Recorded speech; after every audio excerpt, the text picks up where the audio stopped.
ओम काली काली महाकाली कालिके परमेश्वरी सर्वानंदकरी देवी नारायणी नमस्तुते। ओम ह्रीं क्लीं छीं ह्रीं ह्रीं प्रीं ह्रीं।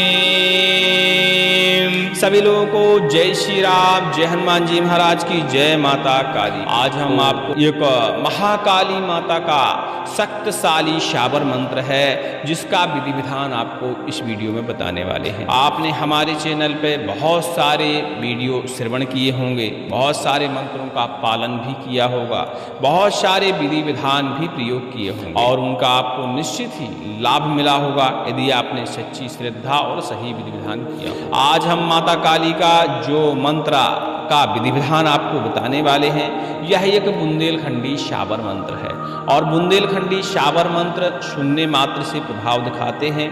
आप जब भी इन मंत्रों को श्रवण करना शुरू करते हैं, 5 से 10 मिनट ही आप श्रवण करते हैं, इतने में ही ये मंत्र आपको प्रभाव दिखाना शुरू कर देते हैं। बहुत सारे लोग तो ऐसे हैं जो मंत्र श्रवण करते हैं और उनको श्रवण करने मात्र से ही लाभ मिल जाता है और हमेशा के लिए बाधाएं दूर हो जाती हैं, क्योंकि शाबर मंत्र इस कराल काल कलयुग में बड़े ही जल्दी सिद्ध होते हैं और बड़े ही जल्दी इन मंत्रों का प्रभाव देखने को मिल जाता है। माता भगवती काली का यह मंत्र हर प्रकार के जादू टोना, काला जादू, शत्रु के द्वारा किसी भी तरह का टोना किया गया हो, किसी भी तरह का बंधन लगाया गया हो, यहाँ तक कि मारण चौकी, शमशान की चौकी, काली की स्वयं की चौकी, मोहन चौकी, तमाम प्रकार की जो बाधाएं होती हैं शत्रु के द्वारा या शत्रु के गुणी के द्वारा हमारे ऊपर लगाई जाती हैं, वे सब प्रकार की बाधाएं इस मंत्र के प्रभाव से कट जाती हैं। यह मंत्र हम अपने चैनल पर पहले भी श्रवण कराने के लिए उपलब्ध करा चुके हैं और पहले भी हमने इसका आपको विधि विधान बताया हुआ। नवरात्रि जस्ट अभी निकली हुई है, आप चाहते तो पुराना वीडियो देखकर इस मंत्र का सिद्धीकरण कर सकते थे, क्योंकि यह मंत्र मात्र चुटकी बजाने से ही प्रभाव दिखा देता है।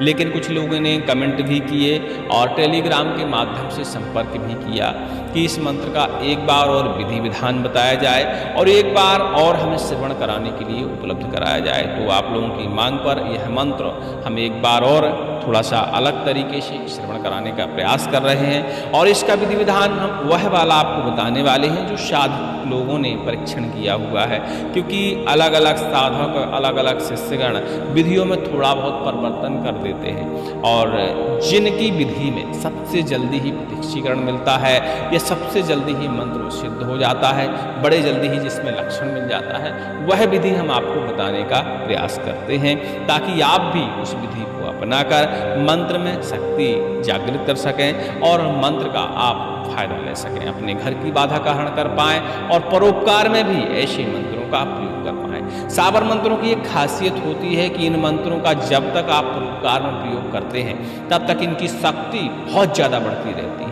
जितने लोगों को आप अच्छा करेंगे, जितने लोगों का भला करेंगे निस्वार्थ भावना से, कई लोग धन कमाने के लिए मंत्रों का प्रयोग करते हैं, हमारे ही चैनल के मंत्र कॉपी करके और उन मंत्रों का प्रयोग करते हैं, उनसे धन कमाने का प्रयास भी करते हैं। तो देखिए वो मंत्र ज़्यादा प्रभावशील नहीं होते। यदि आप तंत्र मंत्रों से धन कमाने का प्रयास करने लगें तो धीरे धीरे मंत्र की शक्ति जो है लुप्त हो जाती है और बहुत प्रकार के दंड भी आपको भोगने पड़ते हैं। मंत्र शाबर मंत्र का एक विधान होता है, पहले तो आप मंत्र की संबंधित गुरु से मंत्र दीक्षा लें, इसके बाद मंत्र को कंठस्थ करें और मंत्र कंठस्थ करने के बाद पूर्ण श्रद्धा से मंत्र की साधना करें और मंत्र का जब साधना हम करते हैं उसमें संकल्प लें कि इस मंत्र से हम सिर्फ परोपकार करेंगे, इससे हम धन कमाने का प्रयास कभी नहीं करेंगे। तो समझ लीजिए मंत्र में इतनी प्रबल शक्ति आती है, इतने जल्दी ही मंत्र सिद्ध हो जाता है कि पूछिए ही मत। आपको हो सकता है हमने विधान 21 माला का आपको बताया हो, लेकिन जब आप अच्छे से संकल्प लेते हैं और पूर्ण श्रद्धा, निष्ठा, विश्वास के साथ मंत्र की साधना करते हैं तो कई बार एक माला में ही मंत्र लक्षण दे देता है और आपके कार्य संपन्न होने लगते हैं। इस मंत्र को एक बार श्रवण करेंगे।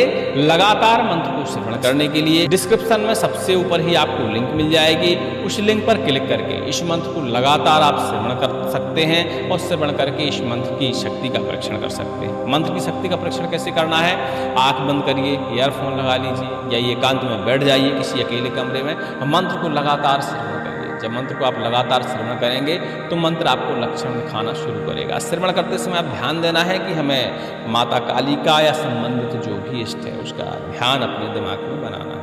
जब आप ध्यान लगाएंगे बड़ी तीव्र गति से, अच्छे से मन लगाकर, तो निश्चित ही आपके शरीर में लक्षण उभर के आएंगे, जैसे कि रोए खड़े हो जाना, आपके रोए खड़े हो सकते हैं, ठीक है, झटके महसूस हो जाना, इसके अलावा घबराहट महसूस हो जाना, रोने का मन करने लगना, गुस्सा आना, इसके अलावा शरीर में कोई असाध्य बीमारी है, चाहे वह साधारण बीमारी ही क्यों ना हो, या तंत्र प्रेत के कारण कई तरह की बीमारियां शरीर में पनप जाती हैं, तो उन बीमारियों में आपको मात्र 5 से 10 मिनट में ही आपके शरीर में आराम महसूस हो जाता है। मतलब इस तरह के लक्षण निकल के आते हैं मंत्र को जब हम पूर्ण श्रद्धा और विश्वास और ध्यान लगाकर श्रवण करते हैं। कई लोग कहते हैं कि हमने मंत्र खूब सुना, आराम नहीं लगा, बस वो म्यूजिक की तरह मंत्र को सुनते हैं।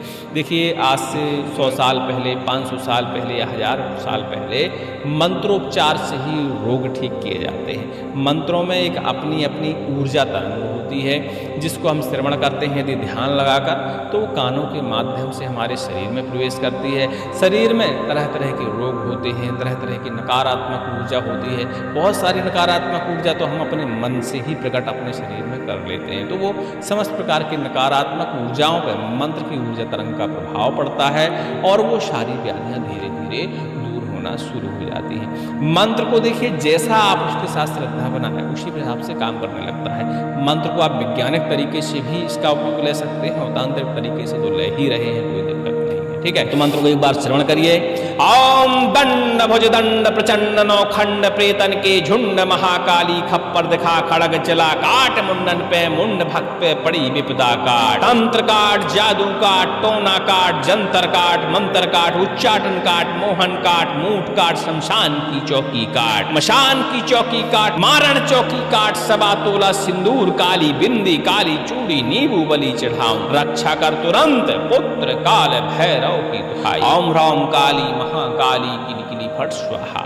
इस तरह का मंत्र है, बढ़िया से इसे कंठस्थ करना है। ऐसा नहीं कि आपने मंत्र लिख लिया और देख देख के जाप कर रहे हैं, तो ऐसा करने का प्रयास नहीं करिएगा। वो देखिए इसकी फॉर्मेलिटी होती है, उससे कोई हासिल होने वाला नहीं है। मंत्र का जो विधान होता है उस विधान के हिसाब से चलिए। सबसे पहले मंत्र दीक्षा ले लीजिए या मंत्र को पहले कंठस्थ कर लीजिए, श्रवण करते हुए कंठस्थ करिए और फिर मंत्र दीक्षा ले लीजिए, फिर उसकी साधना करने का प्रयास करिए। कई लोग सोचते होंगे नवरात्रि तो निकल गई, साधना कब करें?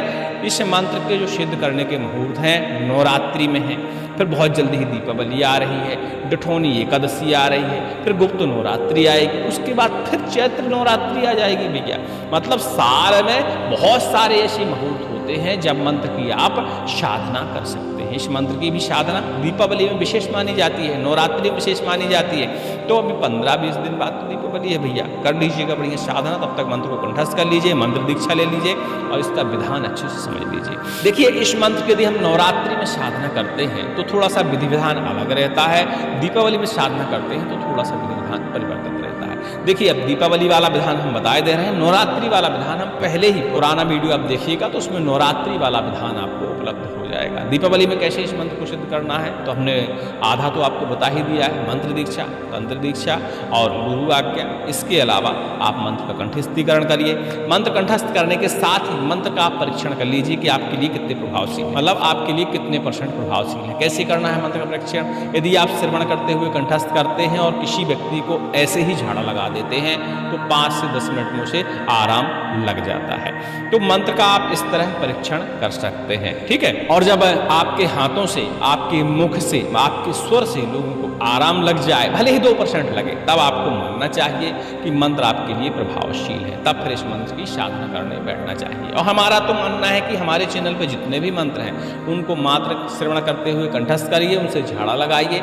यदि आपको आराम लगता है, आराम महसूस होता है, 1% क्यों ना हो, तभी उन मंत्रों की साधना करिए। और ऐसे मंत्र जिनसे आराम नहीं लगता है, ऐसे मंत्रों को आप छोड़ दीजिए, क्योंकि वो आपके लिए नहीं है। हर व्यक्ति की शरीर की अपनी ऊर्जा तरंग होती है, उस ऊर्जा से मंत्र की ऊर्जा मैच करनी चाहिए, तब जाके मंत्र प्रभावशील होते हैं, तब जाके आपको अच्छे से सिद्धि मिलती है। तो इस बात को आपको ध्यान देना है। दीपावली में अपनी पूजन करने के बाद, माता लक्ष्मी का पूजन करने के बाद, भगवान नारायण का पूजन करने के बाद, जब सारे दीपक वीपक सब कुछ आप कर लें, इसके बाद माता काली का एक चित्र स्थापित कर लीजिए और जो आपने दीपक दीपावली के दिन जलाए हैं उसी में से एक दीपक ले लीजिए, बड़ा सा दीपक, और माता काली के बाएं तरफ उसे स्थापित कर दीजिए। ठीक है, आसन पर बैठ जाइए, माता का विधि विधान से पूजन करिए। रात्रि होगी तो स्नान आप ना कराएं तो भी चलेगा, लेकिन पानी छिड़क दीजिए बढ़िया से, हल्का फुल्का पुष्प अर्पण कर दीजिए, तिलक कर दीजिए, माता को धूप दीप नैवेद्य के साथ बढ़िया से पूजन करिए। प्रार्थना करिए कि माता आपके मंत्र के कुछ शब्द हैं जिनको हम जापन करने वाले हैं, जिनका हम पाठ करने वाले हैं, इन मंत्रों में इतनी शक्ति दे दें कि हमारा कार्य हो जाए, हमारी बाधा का हरण हो जाए। परोपकार में भी जब इस मंत्र का हम प्रयोग करें तो दूसरों के ऊपर भी इस मंत्र का प्रभाव नजर आए और समस्त प्रकार की बाधाएं उस व्यक्ति की भी दूर हो जाए। इस तरह प्रार्थना करिए और ये भी प्रार्थना करिए कि माता हमें यदि दर्शन मिलें आपके तो ऐसे दर्शन मिलें जिससे हमारी आंखें बर्दाश्त कर सकें। कलयुगी प्राणी हैं, आपका तेज हम बर्दाश्त नहीं कर सके, ऐसे दर्शन मिले जिससे हम बर्दाश्त कर सकें, हमारा शरीर झेल सके। ऐसे सूक्ष्म रूप में हमें माता दर्शन दें, मतलब ऐसे सूक्ष्म रूप में दर्शन दें जिसे हम बर्दाश्त कर पाएँ। ठीक है, इस तरह प्रार्थना करते हुए माला रुद्राक्ष की अपने हाथ में ले लीजिए और इस मंत्र का आप जापन करें। देखिए 11 माला का तो साधारण विधान है, आप 11 माला कर सकते हैं, लेकिन आपको प्रत्यक्षीकरण की उम्मीद है इस मंत्र से, तो आपको 21 माला, 31 माला, 51 माला तक इस मंत्र का जाप करना चाहिए। अब कई लोग सोचेंगे कि एक आसन में ऐसा संभव है क्या? बिल्कुल संभव है भैया। जिस दिन भी आपको मंत्र की साधना करनी हो उस दिन बढ़िया से व्रत रह लीजिए। ठीक है, हल्का एकदम हल्का आहार करिए जिससे आपके शरीर में लघु संख्या दीर्घ संख्या उत्पन्न ना हो, ताकि आप लंबे समय तक बैठ पाएँ। ठीक है, और माता के सामने बैठकर इस मंत्र का आप जापन करिए। अब जब एक बार आप जापन शुरू कर देते हैं तो संख्या बढ़ाना घटाना आपके ऊपर निर्भर करता है।